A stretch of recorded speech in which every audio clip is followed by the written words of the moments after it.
ಆನೇಕಲ್ ತಾಲೂಕಿನ ಸುರಗಜಕ್ಕನಹಳ್ಳಿ ಗ್ರಾಮ ಪಂಚಾಯಿತಿಯಲ್ಲಿನ ಅವ್ಯವಸ್ಥೆಗಳು ಮತ್ತು ಅಧಿಕಾರಿಗಳ ನಿರ್ಲಕ್ಷ್ಯದ ಕುರಿತು ಸಾರ್ವಜನಿಕರ ದೂರುಗಳು ಕೇಳಿಬಂದಿವೆ. ಗ್ರಾಮದ ಅಭಿವೃದ್ಧಿ ಅಧಿಕಾರಿಯಾದ ಬಸವರಾಜ್ ಅವರು ಪ್ರವಾಹಿಗಳ ಕೈಗೊಂಬೆಯಾಗಿ ಕೆಲಸ ಮಾಡುತ್ತಿದ್ದಾರೆ ಮತ್ತು ಸಾರ್ವಜನಿಕರ ಅಹವಾಲುಗಳಿಗೆ ಸ್ಪಂದಿಸುತ್ತಿಲ್ಲ ಎಂಬ ಆರೋಪಗಳು ಕೇಳಿಬಂದಿವೆ. ಈ ಕುರಿತು ತಾಲೂಕು ಕಾರ್ಯನಿರ್ವಾಹಕ ಅಧಿಕಾರಿಗಳು ಸೂಕ್ತ ಕ್ರಮ ಕೈಗೊಳ್ಳಬೇಕಿದೆ. ಸುರಗಜಕ್ಕನಹಳ್ಳಿ ಗ್ರಾಮದ ನಿವಾಸಿ ಭಾಗ್ಯಮ್ಮ ಮತ್ತು ತಮ್ಮ ಜಾಗದ ಒತ್ತುವರಿ ಸಮಸ್ಯೆಗೆ ಸಂಬಂಧಿಸಿದಂತೆ ನ್ಯಾಯಕ್ಕಾಗಿ ಅಲೆದಾಡುತ್ತಿದ್ದಾರೆ.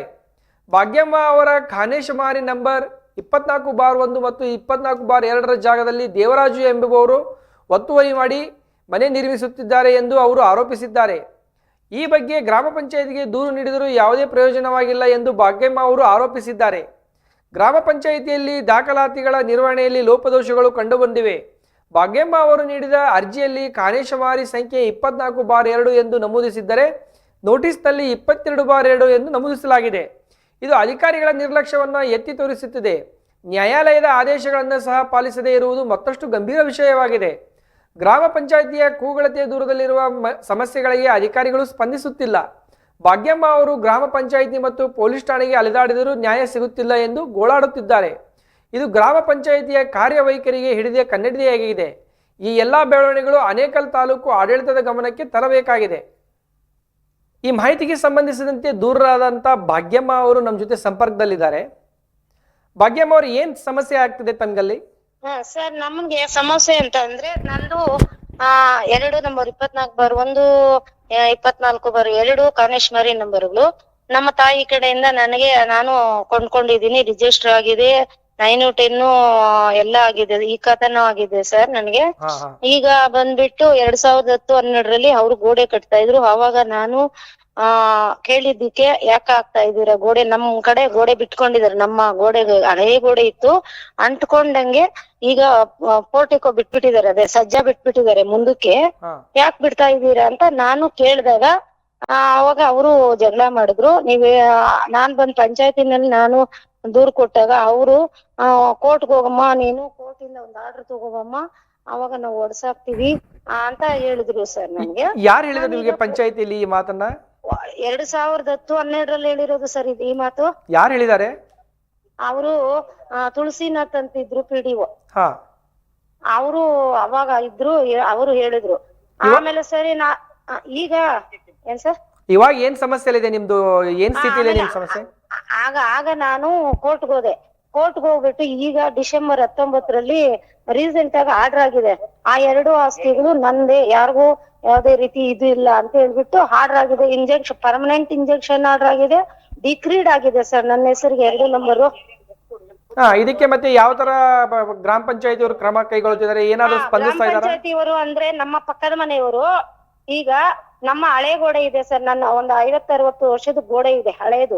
ಅಲ್ಲಿ ಆ ಗೋಡೆಗೆ ಅಂಟ್ಕೊಂಡಂಗೆ ಅವರು ಸಜ್ಜಾ ಬಿಟ್ಬಿಟ್ಟಿದ್ದಾರೆ, ಮನೆ ಕಟ್ಬಿಟ್ಟು.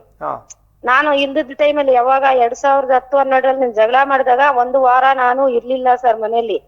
ಆವಾಗ ಬರೋಷ್ಟೊತ್ತಿಗೆ ಅವರು ಎಲ್ಲ ಹಾಕೋಬಿಟ್ಟಿದ್ರು. ಕೇಳಿದಾಗ ನನ್ಗೆ ಜಗಳ ಮಾಡಿದ್ರು, ನನ್ ನ್ಯಾಯ ಸಿಕ್ಲಿಲ್ಲ. ಪೊಲೀಸ್ ಸ್ಟೇಷನ್ಗೆ ಹೋದೆ, ನ್ಯಾಯ ಸಿಕ್ಲಿಲ್ಲ. ಪಂಚಾಯತಿಗೆ ಬಂದೆ, ನನ್ಗೆ ನ್ಯಾಯ ಸಿಕ್ಲಿಲ್ಲ. ನಾನು ಕೋರ್ಟ್ಗೆ ಹೋದೆ. ಕೋರ್ಟ್ ಅಲ್ಲಿ ಈಗ ನನಗೆ ನಂದೇ ಇದು ಆಸ್ತಿ 2 ಅಂತ ಹೇಳ್ಬಿಟ್ಟು ಡಿಗ್ರೀಡ್ ಪರ್ಮನೆಂಟ್ ಇಂಜೆಕ್ಷನ್ ಆರ್ಡರ್ ಆಗ್ಬಿಟ್ಟಿದೆ ಸರ್ ನಂಗೆ. ಅದು ಈಗ ಅವ್ರಿಗೆ ನಾನು ಕೊಟ್ಟಿದೀನಿ ಇಲ್ಲಿ ಈಗ ಪಂಚಾಯತಿಗೆ. ಅವ್ರು ಬಂದ್ಬಿಟ್ಟು ಅಳತೆ ಮಾಡ್ತಾ ಇದಾರೆ. ಅಳತೆ ಮಾಡಿ ಅದು ಕೋರ್ಟ್ ಮನೆ ಕಟ್ತಿದಾರೆ, ಅದ್ರ ಮೇಲೆ ಇನ್ನೂ ಒಂದ್ ಕಟ್ತಿದಾರೆ ಈಗ. ಅದಕ್ಕೆ ನಾವು ಇಲ್ಲಿ ಬಂದ್ಬಿಟ್ಟು ಕಂಪ್ಲೇಂಟ್ ಮಾಡಿದೀವಿ. 10 ದಿನ ಆಯ್ತು ಸರ್ ನಾನು ಅರ್ಜಿ ಕೊಟ್ಟು. 10 ದಿನದಿಂದನೂ ಯಾವ್ದೇ ರೀತಿ ಕ್ರಮ ಕೈಗೊಂಡಿಲ್ಲ ಅವರು. ಆಗ ನಾನು ಅದಕ್ಕೆ ಈಗ ಪಂಚಾಯತಿ ಆಫೀಸ್ ಹತ್ರ ಬಂದೆ. ಇದ್ದಕ್ಕಿದ್ದಂಗೆ ಅವರು ಅಲ್ಲಿ ನನ್ ಜಾಗದ ಹತ್ರ ಹೋಗ್ಬಿಟ್ಟು ಅಳತೆ ಮಾಡ್ಬಿಟ್ಟು ನಿಮ್ದು ಕರೆಕ್ಟ್ ಆಗಿದೆ, ಅವ್ರದ್ದು ಈ ಕಡೆ ನಮ್ ಕಡೆನೇ ಇದೆ ಅಂತ ಹೇಳ್ಬಿಟ್ಟು ಹೇಳ್ತಿದ್ದಾರೆ ಸರ್. ನೀವೇನಾದ್ರು ಪೊಲೀಸ್ ಠಾಣೆ ಮೆಟ್ಲೇನಾದ್ರು ಏರಿದ್ರ ಈ ಪ್ರಕರಣಕ್ಕೆ ಸಂಬಂಧಿಸಿದಂತೆ? ಈಗ ನಾನು 13ನೇ ತಾರೀಕು ಪೊಲೀಸ್ ಸ್ಟೇಷನ್ಗೆ ಕೊಟ್ಟಿದ್ದೀನಿ ಸರ್ ಕಂಪ್ಲೇಂಟ್. ಅದೇ ಇವ್ರು ನೋಟಿಸ್ ಕೊಟ್ರಲ್ಲ, ಯಾರು ಪಂಚಾಯತಿ PDO ನೋಟಿಸ್ ಅವ್ರು ಕೊಟ್ರು. ನಾನು ಅರ್ಜಿ ಕೊಟ್ಟಾಗ ಕೆಲ್ಸ ನಿಲ್ಸಿ ಅಂತ ಹೇಳ್ಬಿಟ್ಟು ಕೊಟ್ರು. ಆಮೇಲೆ ನಾನ್ ಮಾರನೇ ದಿನ ಹೋಗ್ಬಿಟ್ಟು ಪೊಲೀಸ್ ಸ್ಟೇಷನ್ಗೂ ಕಂಪ್ಲೇಂಟ್ ಮಾಡಿದೀನಿ ಸರ್. ಪೊಲೀಸರು ಏನಂತ ಇದಾರೆ ಭಾಗ್ಯಮ್ಮನವ್ರೆ? ಪೊಲೀಸ್ನವರು ಹೇಳ್ತಿದಾರೆ ಅವ್ರು ಪಂಚಾಯತಿನವರು ನಮ್ಗೆ ಕಂಪ್ಲೇಂಟ್ ಮಾಡ್ಲಿ. ಆಮೇಲೆ ಅವ್ರೇನ್ NCR ಕೊಟ್ಬಿಟ್ರು ಸರ್ ನನ್ಗೆ. ಅವ್ರಿಗೆ ಪವರ್ ಇಲ್ವಂತೆ ಅಂತ ಅವ್ರು ಹೇಳ್ತಿದ್ದಾರೆ, ಇವರು ನಿಲ್ಸಕ್ ಪವರ್ ಇಲ್ಲ ಅವರು ಅಂತ ಇವರು ಹೇಳ್ತಿದ್ದಾರೆ ಸರ್. ಈಗ ನಿಮ್ಮ ಜಾಗದಲ್ಲಿ ಮನೆ ಕಟ್ಟುಕೊಂಡಂತವರು ಮನೆ ತೆರವುಗೊಳಿಸ್ಕೊಡ್ತೀನಿ ಅಂತ ಏನಾದ್ರು ಹೇಳ್ತಾ ಇದಾರ ತಮ್ಗೆ? ಏನ್ ಸರ್? ನಿಮ್ ಜಾಗದಲ್ಲಿ ಮನೆ ಕಟ್ಕೊಂಡಿದಾರಲ್ಲ ಇವಾಗ, ಹೌದು. ಅವ್ರು ಅದನ್ನ ಮನೆ ಬಿಟ್ಟು ಕೊಡ್ತೀನಿ ಇಲ್ಲ ಮನೆ ಖಾಲಿ ಮಾಡ್ಕೊಡ್ತೀನಿ ಅಂತ ಏನಾದ್ರು ಹೇಳ್ತಾ ಇದಾರೆ? ಅವ್ರನ್ನೇನ್ ಹೇಳ್ತಾ ಇದಾರೆ ತಮ್ಗೆ? ಅದು ನನ್ನ ಪ್ರಶ್ನೆ ಏನಂದ್ರೆ ಸರ್, 2 ನಂಬರ್ ಜಂಟಿಯಾಗಿ ಖಾತೆ ರಿಜಿಸ್ಟ್ರೇಷನ್ ಆಗಿರೋದು. ಈಗ ನಮ್ಮ ಪಕ್ಕದ ಮನೆಯವರು ನಮ್ಮ ಹಳೆ ಗೋಡೆ, ನಮ್ಮ ತಾತಂದ್ರು ಕೊಟ್ಟಿರೋ ಗೋಡೆ ಸರ್, ಹಳೆ ಗೋಡೆ, ಅದ್ರ ಪಕ್ಕಕ್ಕೆ ಸೇರಿಸ್ಕೊಂಡು ಕಟ್ತಾ ಇದ್ರು 2010-12ರಲ್ಲಿ. ಆಗ ನಾನು ಕೇಳಿದಾಗ ಅವರು ಇಲ್ಲಿ ಪಂಚಾಯತಿನಲ್ಲಿ ಕಂಪ್ಲೇಂಟ್ ಮಾಡಿದಾಗ ಅವರು ಕೋರ್ಟ್ಗೆ ಹೋಗಮ್ಮ ನೀನು ಅಂತ ಎಂಡರ್ಸ್ಮೆಂಟ್ ಕೊಟ್ಬಿಟ್ರು. ಆಗ ನಾನು ಕೋರ್ಟ್ಗೆ ಹೋಗಿ ಈಗ ಅದೇ ನಂಬರ್ಗಳ ಮೇಲೆ ಜಡ್ಜ್ಮೆಂಟ್ ಆಗಿರೋದು, ಡಿಗ್ರಿ ಆಗಿರೋದು ನನಗೆ ಆಗಿದೆ ಸರ್. ಆಯ್ತು, ನಿಮ್ಗೆ ಜಡ್ಜ್ಮೆಂಟ್ ಆಗಿದೆ, ಆಯ್ತು, ಸರಿ ಆಯ್ತು. ಈಗ ನಿಮ್ಮ ಜಾಗದಲ್ಲಿ ಅತಿಕ್ರಮಣ ಮಾಡಿಕೊಂಡು ಮನೆ ನಿರ್ಮಾಣ ಮಾಡಿದಾರಲ್ಲ, ಆ ವ್ಯಕ್ತಿ ತಮ್ಗೆ ಏನ್ ಹೇಳಿದ್ದಾರೆ? ತಮ್ಗೆ ಏನಾದ್ರು ಬಿಟ್ಕೊಡ್ತೀವಿ ಅಂತ ಸಕಾರಾತ್ಮಕವಾಗಿ ಏನಾದ್ರು ಸ್ಪಂದಿಸ್ತಾ ಇದಾರೋ ಇಲ್ಲ ಮತ್ತೆ ನಿಮ್ಗೆ ಪ್ರತಿರೋಧ ಮಾಡ್ತಾ ಇದಾರೋ? ಇಲ್ಲ ಸರ್, ಆಗ ಈಗ ಸ್ಪಂದಿಸ್ತಾ ಇಲ್ಲ. ನಿಮ್ಗೆ ಎಂಡಾಸ್ಮೆಂಟ್ ಕೊಡ್ತೀವಿ ಅಂತ ಹೇಳ್ಬಿಟ್ಟು ರಾಜಕೀಯ ವ್ಯಕ್ತಿಗಳ ಪ್ರಭಾವ ಇದೆ, ಇನ್ನೂ ಮತ್ತೊಂದು ಇದೆ ಇಲ್ಲಿ. ಅದಕ್ಕೆ ಅವ್ರು ನಿನ್ನೆ ಹೇಳಿದ್ರು ಇವ್ರು, ಆಯ್ತಮ್ಮ ನಾಳೆ ಬನ್ನಿ, ಆಯ್ತು ಕಂಪ್ಲೇಂಟ್ ಮಾಡ್ತೀವಿ ನಾವು, ಪೊಲೀಸ್ ಸ್ಟೇಷನ್ ಕಂಪ್ಲೇಂಟ್ ಲೈಸೆನ್ಸ್ ತಗೊಂಡಿಲ್ಲ ಸರ್ ಅವರು ಕಟ್ಟಕ್ಕೆ. ನಮ್ಮ ಜಾಗದಲ್ಲಿ ಪೋರ್ಟಿಕ ಬಂದ್ಬಿಟ್ಟಿದೆ, ಕಟ್ತಿದಾರ, ಅದ್ರ ಮೇಲೆ ಇನ್ನೊಂದು ವರ್ಷ ಕಟ್ತಾ ಇದಾರೆ. ಅದಕ್ಕೆ ನಾವ್ ಇಲ್ಲಿ ಬಂದು ಅರ್ಜಿ ಕೊಟ್ಟಿರೋದು ಸರ್ ನಾವು. ಅವ್ರು ಇವಾಗ ಎಂಡರ್ಸ್ಮೆಂಟ್ ಕೊಡ್ತಾರಂತೆ. ಅದಕ್ಕೆ ಇವಾಗ ನನಗೆ ತುಂಬಾನೇ ಅನ್ಯಾಯ ಆಗ್ತಾ ಇದೆ ಸರ್. ಸರಿ ಸರಿ ಭಾಗ್ಯಮ್ಮ, ನಾವು ನಮ್ಮ ವರದಿಗಾರ ಹತ್ರ ಏನಂತ ಮಾಹಿತಿ ತಗೊಂಡು ಮತ್ತೆ ನಿಮ್ನ ಸಂಪರ್ಕಕ್ಕೆ ಬರ್ತೀನಿ.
ಈ ಮಾಹಿತಿಗೆ ಸಂಬಂಧಿಸಿದಂತೆ ಚಂದ್ರು ಅವರೇ, ಏನಿದೆ ಮಾಹಿತಿಗೆ ಸಂಬಂಧಿಸಿದಂತೆ ಹೆಚ್ಚಿನ ಮಾಹಿತಿ ಹೇಳಿ.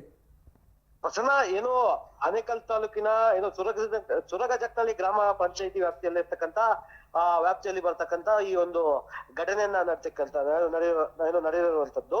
ಏನು ಗ್ರಾಮ ಪಂಚಾಯತಿಗೆ ಭಾಗ್ಯಮ್ಮನವರು ಅರ್ಜಿಯನ್ನ ಕೊಡ್ತಾರೆ. ಏನು ಸುರಗಜಕ್ನಳ್ಳಿ ಗ್ರಾಮದ ಕಾನೇಶ್ ಕುಮಾರಿ ನಂಬರ್ನ 24/1 ಮತ್ತು 24/2 ಮಾಲೀಕರು ನಾವು ಆಗಿರ್ತೀವಿ.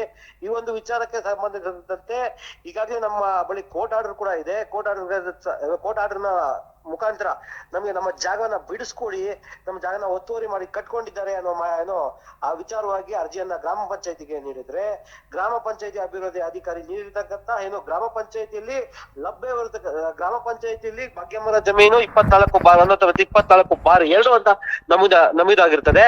ಮತ್ತೆ ಈ ಒಂದು ವಿಚಾರವಾಗಿ ಅರ್ಜಿಯಲ್ಲಿ 24/2 ಅಂತ ನೋಟಿಸ್ ಅನ್ನ ನೀಡಿದೆ. ಏನು ಅರ್ಜಿಯನ್ನ ನೀಡಿದ್ರೆ ನೋಟಿಸ್ ಅಲ್ಲಿ ನೀಡುವಂತ ಸಂದರ್ಭ 26/2 ಅಂತೇಳಿ ನೋಟಿಸ್ ಅನ್ನ ನೀಡುವಂತದ್ದಾಗಿರ್ಬೋದು.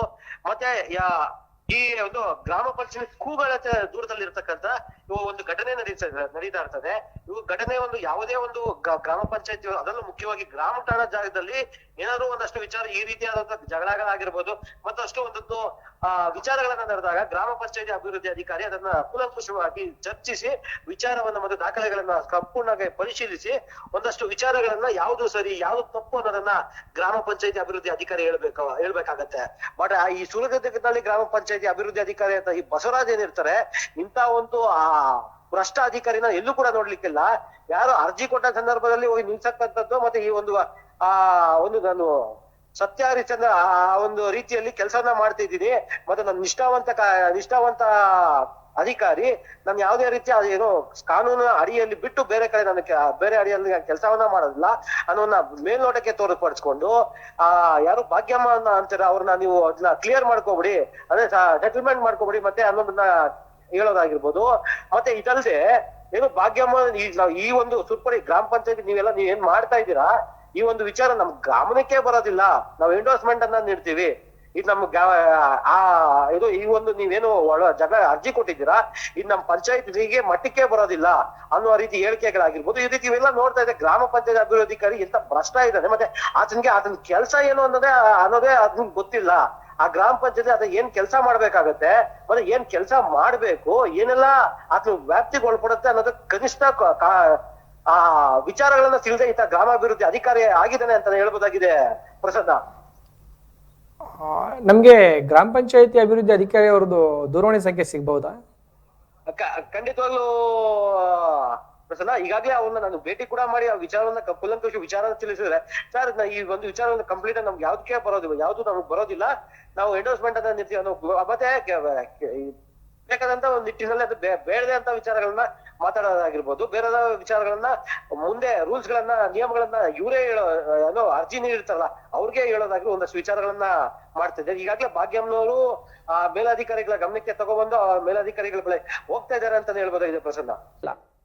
ಇದನ್ನೆಲ್ಲ ನೋಡ್ತಾ ಇದ್ರೆ ಯಾವುದೋ ಒಂದ್ ಕಡೆಯಿಂದ ರಾಜಕೀಯ ಪ್ರೇರಿತವಾಗಿ ನಡೀತಾ ಇದೆಯೋ ಇಲ್ಲ ಜಾಗವನ್ನು ಬಿಟ್ಕೊಡ್ಬೇಕಾಗಿರುವಂತ ವ್ಯಕ್ತಿಗಳು ಪ್ರಭಾವಿ ವ್ಯಕ್ತಿಗಳಾಗಿದ್ದಾರೋ ಅಂತ ಗೊತ್ತಾಗ್ತಾ ಇದೆ. ನಮ್ಮ ಸುದ್ದಿವಾಹಿನಿಯ ಪ್ರತಿನಿಧಿಯವರು ಅವರು ಸಂಪರ್ಕಿಸ್ತಾ ಇದ್ರು, PDO ಅವರು ಯಾವುದೇ ಸಂಪರ್ಕಕ್ಕೆ ಬರ್ತಾ ಇಲ್ಲ. ಕಾರಣಗಳನ್ನು ಹೇಳ್ಕೊಂಡು ಮೀಟಿಂಗ್ ಇದೆ, ಇನ್ನುಳಿದ ಬೇರೆ ಕಾರ್ಯಕ್ರಮಗಳು ಹೇಳ್ತಾ ಇದೆ ಅಂತ ನಮಗೆ ದೂರವಾಣಿ ಸಂಪರ್ಕಕ್ಕೂ ಸಿಗ್ತಾ ಇಲ್ಲ. ಮುಂದಿನ ಕೆಲವು ಗಂಟೆಗಳ ನಂತರ ನಾನು ಗ್ರಾಮ ಪಂಚಾಯತಿ ಅಧಿಕಾರಿಯಾದಂಥ PDO ಅವ್ರನ್ನ ಸಂಪರ್ಕಕ್ಕೆ ತಗೊಳ್ಳೋಕ್ಕೆ ಪ್ರಯತ್ನ ಪಡ್ತೀನಿ.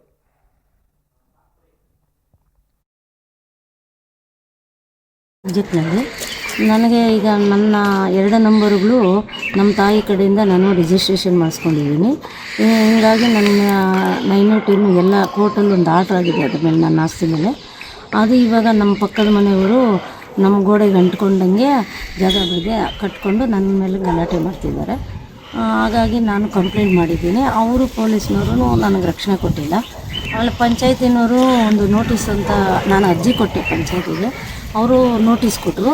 ಆವಾಗಲೂ ಅವರು ಕೆಲಸ ಮಾಡೋದೇ ಮಾಡ್ತಿದ್ದಾರೆ. ಹೀಗಾಗಿ ನನಗೆ ತುಂಬ ಕಷ್ಟ ಆಗಿದೆ. ಕಾನಿಷ್ಮಾರಿ ನಂಬರು ಬರುತ್ತೆ ಸುರ್ಜಕ್ನಳ್ಳಿ ಪಂಚಾಯತಿ, ಸುರ್ಜಕ್ನಳ್ಳಿ ಕಾನಿಷ್ಮಾರಿ ನಂಬರ್ 24/1 24/2 ನನಗೆ ಸೇರಿರೋದು. ನಮ್ಮ ತಾಯಿ ಕಡೆಯಿಂದ ನನಗೆ ಕೊಂಡ್ಕೊಂಡಿರೋದು. ನಾನು ಈಗ ದೇವರಾಜು ಲೇಟ್ ಮುನಿಯಪ್ಪ ಅವರು ಒತ್ತುವರಿ ಮಾಡ್ಕೊಂಡು ಮನೆ ಕಟ್ತಾಯಿದ್ರು. ಪಂಚಾಯತಿನವರು ಬಂದು ಹೇಳಿದ್ರು ಫಸ್ಟಿಗೆ, ಅವ್ರು ನಿಲ್ಲಿಸಲಿಲ್ಲ, ಏನು ಕ್ರಮ ತಗೊಂಡಿಲ್ಲ, ಮತ್ತೆ ಮನೆ ಸ್ಟಾರ್ಟ್ ಮಾಡ್ತಾಯಿದ್ದಾರೆ. ಹಾಂ, ಮನೆ ಕಟ್ಟೋದೇ ನಮಗೆ ತೊಂದರೆ. ಅದೇ ಏನು ಮಾಡ್ಕೋತೀರೋ ಮಾಡ್ಕೋಗ್ರಿ, ನಾನು ಕಟ್ಟೋದೆ ಆ ಥರ ಅವರು ಜಬರ್ದಸ್ತ್ ಮಾಡ್ತಾರೆ. ಹೇಳಿದ್ರು ಸ್ಟೇಷನಲ್ಲೂ ನಮ್ಗೆ ಅಲ್ಲೇನು ರಕ್ಷಣೆ ಅನ್ನೋದೇ ಇಲ್ಲ. ಸ್ಟೇಷನಲ್ಲಿ ಆನೇಕಲ್ ಸ್ಟೇಷನಲ್ಲಂತೂ ನನಗೆ ಸುಮಾರು ಒಂದು 86 ಇಸ್ವಿಯಿಂದನೂ ನಾನು ನೋಡ್ತಾ ಇದ್ದೀನಿ. ಅಲ್ಲಿ ನನಗೆ ನ್ಯಾಯನೇ ಕೊಡಿಸೋರು ಯಾರೂ ಇಲ್ಲ ಅಲ್ಲಿ ಸ್ಟೇಷನ್. ಆ ರೀತಿ ನನಗೆ ತೊಂದರೆ. ಈಗ ಪಂಚಾಯತಿಯವರು ಪಂಚಾಯತಿನವ್ರು ಬಂದರು, ಅವರು ಮನೆ ಕಟ್ಟೋದನ್ನ ಆಯಿತು ನಿಲ್ಲಿಸ್ರಿ ಅಂತ ಹೇಳ್ಬಿಟ್ಟು ಹೋದರು. ಈಗ ಇಲ್ಲ, ಪರ್ಮಿಷನ್ ತೊಗೊಂಡಿಲ್ಲ, ಅವರು ತಗೊಂಡೇ ಕೆಲಸ ಮಾಡ್ತಾಯಿದ್ರು.